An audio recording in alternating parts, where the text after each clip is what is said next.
It was a challenge to try and capture something as iconic as Alcatraz. You know about this. This is arguably the most famous prison in the world, and now you're in it. Just the space, the physicality of it, because it's quite claustrophobic.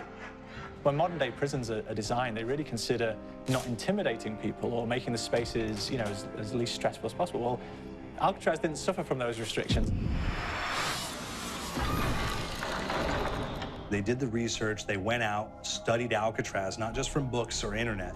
They were actually there to feel the environment, so it really sets a mood that gets you a little spooked. Well, we kind of started with the base layout of Alcatraz. The entire island we ended up roughing out in kind of a white box form, and then figuring out what play spaces we wanted to use out of that, what would be the most interesting areas to play in, and the connections between spaces, and spaces that the public doesn't necessarily get to go into. We really did a lot of pushing to really enhance that psychological horror aspect that we're really looking for. And this is a really good opportunity to really tell something special. Like I got stuck right through the gates of hell! This time around, I feel like it's been identified that there are these side missions that you're going to go out and try to accomplish. Al and the rest of the groups put together this escape plan, but the point is to get the parts and assemble this plane so they can get off the island. We did something new for the first time. We have actually contextual music that goes off. So that's a first for zombies. And it's all based around this horror thriller aspect. Every location will have a specific stinger that you hear when you find it, when you discover it, when you start unraveling the story. We start building on the music that you're hearing, and it's really enhancing that experience and going along with it in parallel.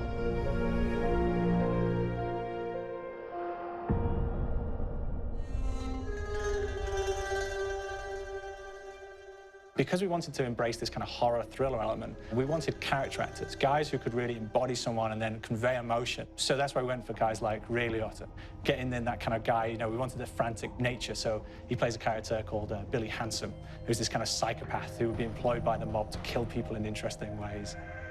Chaz Palminteri, he plays a guy called Sal DeLuca, an old mob boss. Michael Madsen playing Finn O'Leary. He's kind of worked himself from the floor, from the streets. He's got his hands dirty and the blood and the guts a couple of times.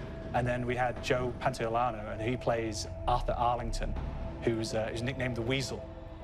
Those guys, they bring a quality and a subtlety and timing that you can't really identify or try to recreate. Bring it on, you dirtbags!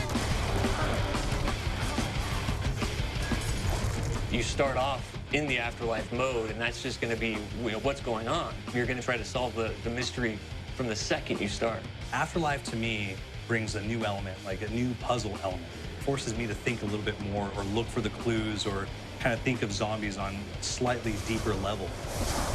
You see clues throughout the map that tell you, ooh, perhaps if I'm in the afterlife, I can interact with this object, or there's some puzzle going on here that I need to be in the afterlife. Back east, I whacked a dirty dentist with one of these.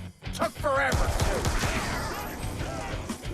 Alcatraz has a Civil War kind of fort background before it turned into a penitentiary. And so we had this kind of backstory, the idea that the warden would have collected Civil War weaponry. And one of them is a blundergat. It's a fictional weapon, but the idea of the combination between a blunderbuss and a Gatling gun. And possibly, there might be a way of upgrading it to a more fantastical weapon that the players may find. You all gotta go sometime? You just went now. There's one main zombie, one big zombie that's going to come through and wreak havoc on your life. He'll lock down the perk machine, he'll close down the box, so you have to pay to get that open again. So you don't want him to interfere with your process. Now's a good time to pick a fight. It's a fun challenge. It keeps things moving forward. In terms of perks, we have a new perk called Electric Cherry. When you reload, it gives a shock around, which scales over time. I was asking for it, greaseball. There is so much to experience in this map. Every time I play it, there's a new tactic to take, a new experience, a new objective to go for. But there's also this layer of things that we aren't exactly exposing to the players right off the bat and will need to be discovered. Don't let me go.